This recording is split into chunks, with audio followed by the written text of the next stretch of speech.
Hey guys, welcome back. So, what we're going to do today is, if you've seen my video a few days ago, you've seen the horse coasters I made with the polyurethane resin, but I put too much shimmer on the top. We just wanted to show that we could dye the polyurethane resin. So we used a pigment dye the other day, and I have somebody that's wanting a set of these horse coasters, but they didn't like the shimmer, of course. So we're going to do it without that.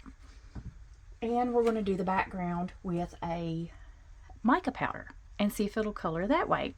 So we have the polyurethane Lutz resin, parts A, part B. I put my pumps on here because these are very thin. I am going to measure out equal parts, but I want to do part B first because that's what I'm going to mix my color in. I know I need about 4 ounces.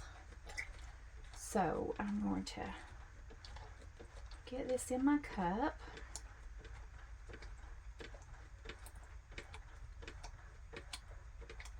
I think 3 ounces usually would probably be enough. Okay, there we go. We'll just do 3 ounces. So I got 1.5 ounces of part B.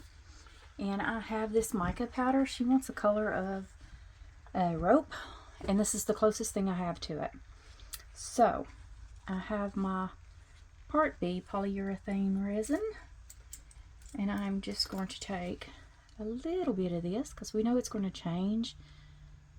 I don't know how this resin does with mica powder, but we know it's going to change when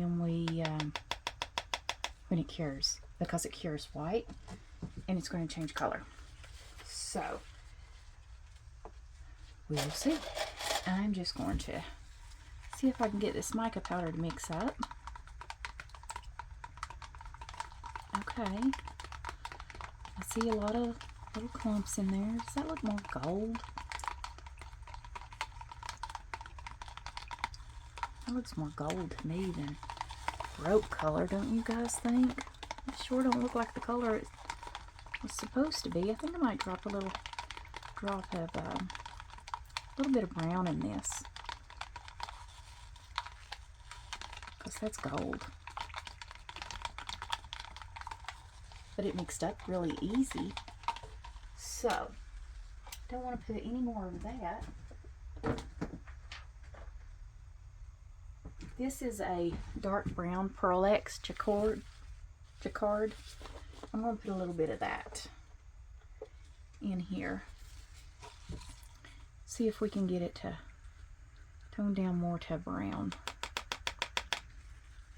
But I want to light it. It's going to lighten up, I know that, when it cures, but I still want it to be more of a brown, ropey looking color.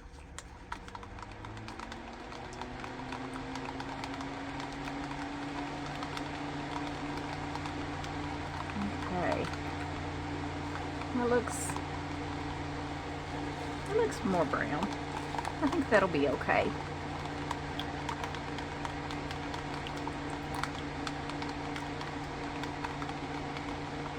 Okay. So mica powder mixes up really well in the polyurethane resin. I'm not sure how it's going to look when it cures, or if it's going to affect it curing. But we're going to find out. So, alright. That was part B. Let's add our part A. I'm just going to go up to 3 ounces since I had 1.5 already. There's 3. Now I'm going to mix this because we know how this does. It's going to get really warm really quick. Doesn't take maybe 30 seconds to stir. I'm going to scrape the sides here. This resin is like water, so I don't think it would really even stick to the sides. And that's probably why it mixes up so well. Okay, it's starting to get really warm.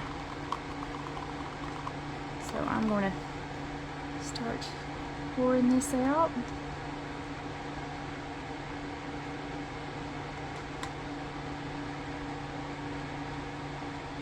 Try to get these equal amounts.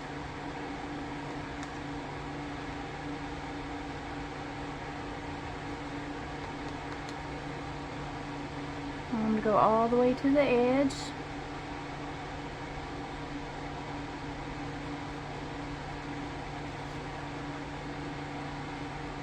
Make sure they cover the bottom completely.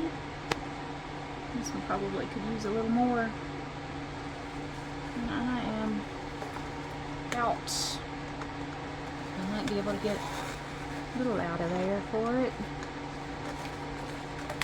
We will see how the mica cures with this too, because you know mica cures a little different as far as its pattern when it cures. So this will be interesting to see. Okay, I think that's good.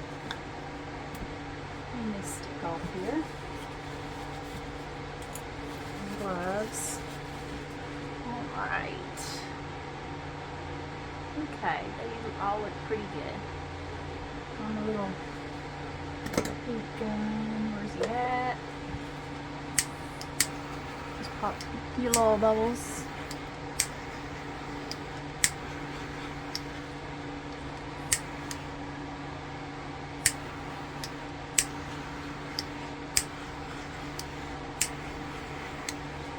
Okay, now let's see if this is going to cure and what it's going to do.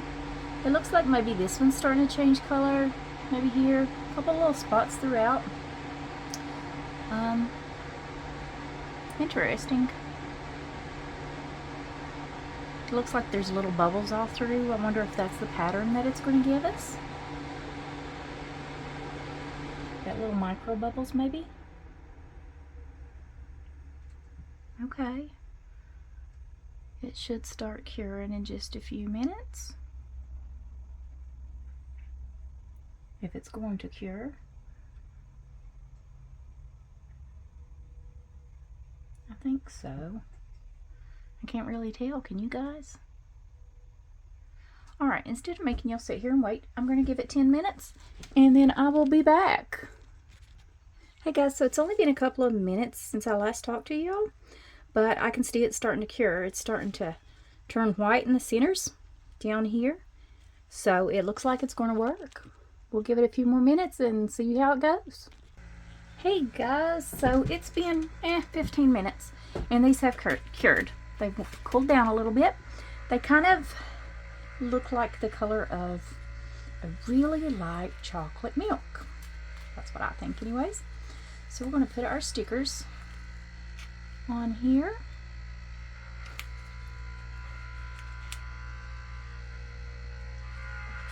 And I've got my resin already mixed up. I mixed up 3 ounces of epoxy, part A, part B, and I have it in the debubbler. I put it in there for 10 minutes, but usually it takes about 8 and it'll be done. Get my little tweezers here, see if I can get this up without messing up the resin. And this stuff is hard to get a hold of. It really sticks. There we go. Come on. I'm done. 3 to go.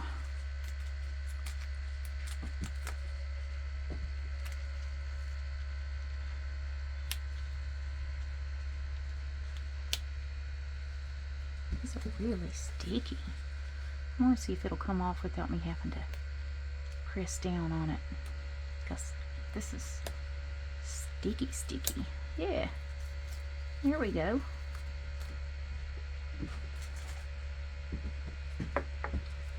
Two more. Come on. Got these stickers off of Temu. They were a pack of 12. I don't remember how much it cost. but they weren't very much.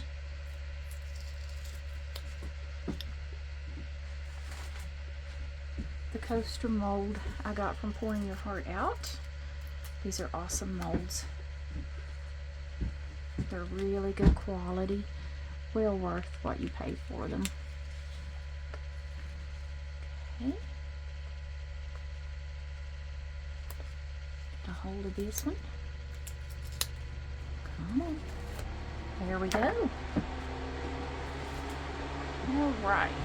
So my resin's only been in the debubbler for a couple of minutes because that's all that took us to do this. So I'll put you on hold and we'll be back when we're ready to top coat. Alright guys, so I just got the resin out of the debubbler. I left it in there for 8 minutes. You can see the little shimmer in it. Before I put this in the debubbler, because I knew I was going to mix it again, I put a little bit of the Lorez Expression Stardust. Y'all know how I love this stuff. Just a little bit makes it very shimmery. Now the first time I made the horse coasters, I used a different one that I thought I was grabbing this one, and it ended up being a mica powder, and I couldn't see the horses very well. So let's see if this works any better today. I've mixed up another 3 ounces, and I'm just going to, where's my little, yeah, there it is. You don't want to pour this in all of them because if it's not completely cured, but I'm not worried about this because it's polyurethane and we already know it's cured. But if it's not completely cured, then you can leave a ring where the weight of the epoxy goes down into, the second layer goes down into the first layer. And it'll leave a big ring right around where the resin sat. And I don't want that. Nobody wants that to happen because then you can see it through your piece and it just ruins the piece. But like I said, this is the polyurethane resin for the first layer, so I know we don't have to worry about that. But still, I'm going to do one at a time. I don't want to get in the habit of just dumping them all and then accidentally do it when I'm using all epoxy.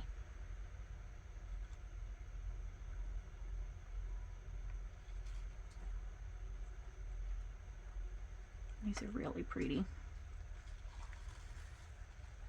I hope the shimmer's not too much.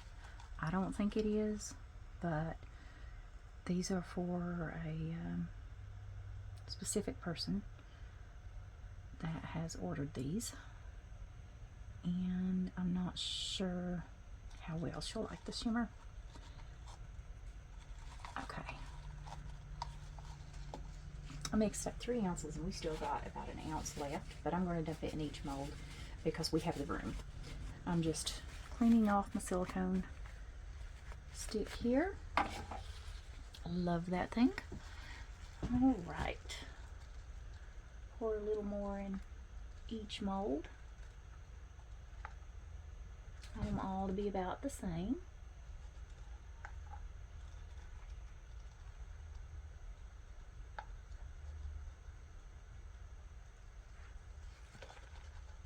They all are. They're all just about the same.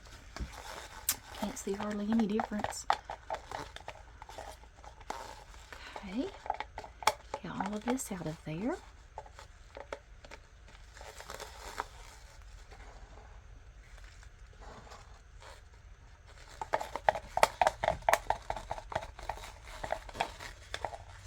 Make sure that if you're going to scrape your cup like this, when you're getting all of your resin out, that you've mixed it up really well when you mix the resin, because if you don't, you will scrape off some spots along the sides that have not cured, and you do not want your piece to have places that don't cure and then you have to try to scrape all of that out of there. Not good. Clean my stick off. Dripped a little here.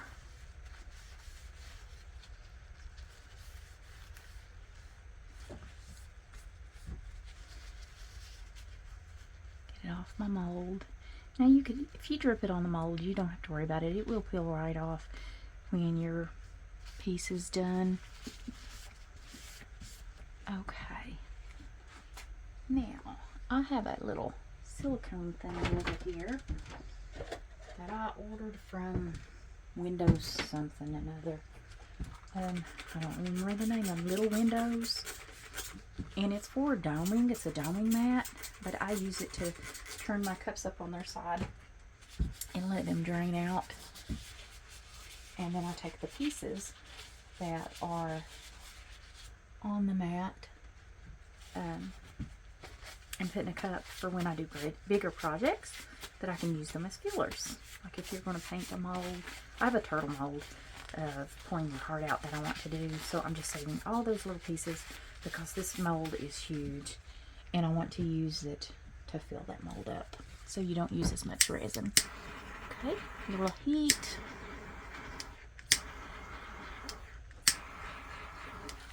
Alright, we will let those cure and then we will come back and demold. It's not going to be a surprise. I mean, you can already see what they look like, but we can look at the backs. See you guys in a bit. Hey guys, we're back. So the coasters have cured. Let's take these out. I love this mold. It's a druzy edge mold. Can you see that? Isn't that awesome? These just pop right out of here. I'll link the mold for Pouring Your Heart Out for that. And look at these coasters. Aren't they pretty? I think she's really going to like these. There's the back. Remember we used the mica powder in these with the polyurethane resin. And they are so pretty. One more. Aren't those gorgeous? Alright guys, we'll see you for the next video.